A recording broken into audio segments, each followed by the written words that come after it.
What's up, everyone? It's Russo. I hope everyone is doing well. Please subscribe here and please follow me on Instagram at RussoLifts. In case something happens to this channel, you can follow, message me, interact with me directly, and there's daily content on there. Hope to see you guys on Instagram. What's up, everyone? It's Russo. I hope everyone is doing well. So I get this question asked pretty much every day in my DM box. Thought it'd be a fun video if I addressed it, and that's what is my current favorite SARM. Now I want to preface this that SARMs are not for human consumption. I am not a doctor. I'm just merely speaking my opinion and taking to the stipulation of I am cruising on TRT right now. It would be different, and the SARM really I would not solo run it, so take that stipulation into respect that this is not like a solo run SARM. This is kind of like a more advanced one that I've really thoroughly enjoyed. If I was gonna go the SARMs only route, I would have a different favorite SARM, and overall my favorite SARM is obviously going to be Austrian, as it has the most medical data behind it, human trials, and has the most lab rat experiences around the world submitted and reviewed online. Overall poster SARM of what SARMs are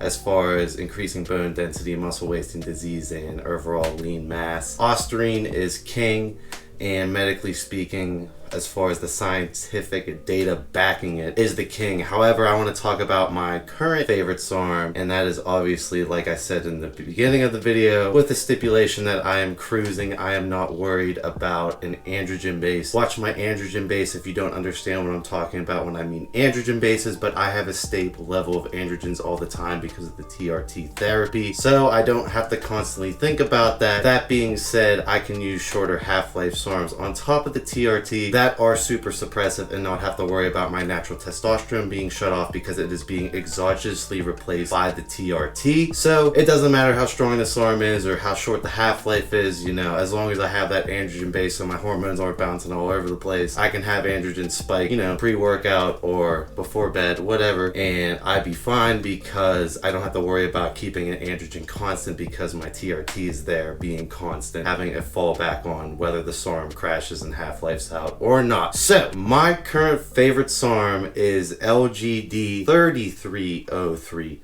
not 4033, 4033 being the poster bulking SARM you see on the internet. No. This one's a more exotic one. Again, I like 3303 a lot. I'm gonna go into why. So 4033 poster bulking SARM. However, drawbacks. Water retention for me. I already have like a bit of a chubby face, so my moon face 4033 explodes. I'm gonna be documenting injectable 4033 in my bulking cycle log coming up next week, and you will watch my face gain. It'll turn into the bloat lord, the moon lord of the gods. I mean, my face is still kind of bloated right now because I was testing out a bunch of 4033 a couple days ago. It still is half-lifing out, but 3303 is everything LGD 4033 is condensed into my opinion. Again, I looked on the internet to try to find the exact half-life, and people are saying 6 to 12 hours. Personally, based on my lab rats experience, I think it's more around the 6-hour mark. Again, I couldn't really find the answer. If you know the exact half-life, comment it down below and I will highlight that comment. But it's 4033, which has a 27-ish hour half-life based on the bloods I've looked at. 3303 is a 6-hour half-life, so it feels like 4033 condensed into 6 hours without the water retention. Now, the benefits over 4033. Strength, insane with 3303. It is closer to S23 on the SARM scale of power and potency. It is no joke comparable to oral gear, no joke. S23, LGD 3303 are straight up comparable to all the orals I've personally tried so far. So yeah, take that with a grain of salt. Obviously with that amount of power comes suppression and irritability. So the aggression is comparable to S23 again. It might even be more powerful as far as the aggression side effect than S23. I am super short-tempered, short-fused with 3303. Definitely one to take into consideration on catching yourself snap.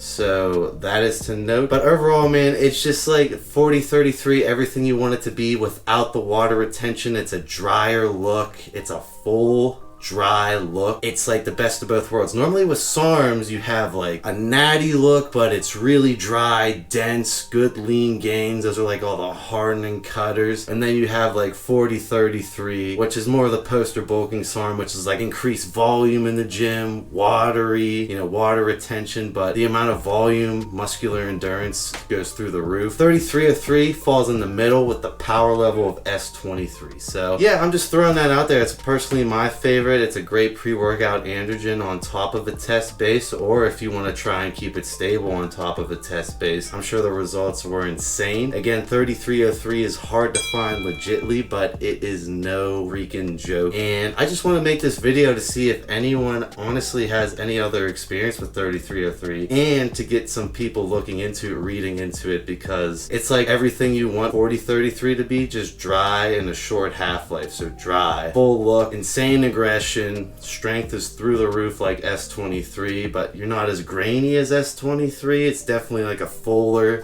more like gear like 40-33, like nitrogen retention look, where most of the other SARMs aren't really a nitrogen retention look. They're just like they're like a hard, dry look. You definitely get some of the fullness, and the aggression is comparable to Rad, Tren, S23, any extreme compound as far as that goes. Again, probably has to do with the short half-life, all spiking in such a condensed period of time. Makes it a great pre-workout androgen. So that is my current favorite SARM. Again, obviously cannot utilize that solo run. You're gonna get suppressed super fast. It's extremely suppressive. And I don't know liver toxicity. I never got my ALT, AST checked on it, but it could be one of the more toxic ones.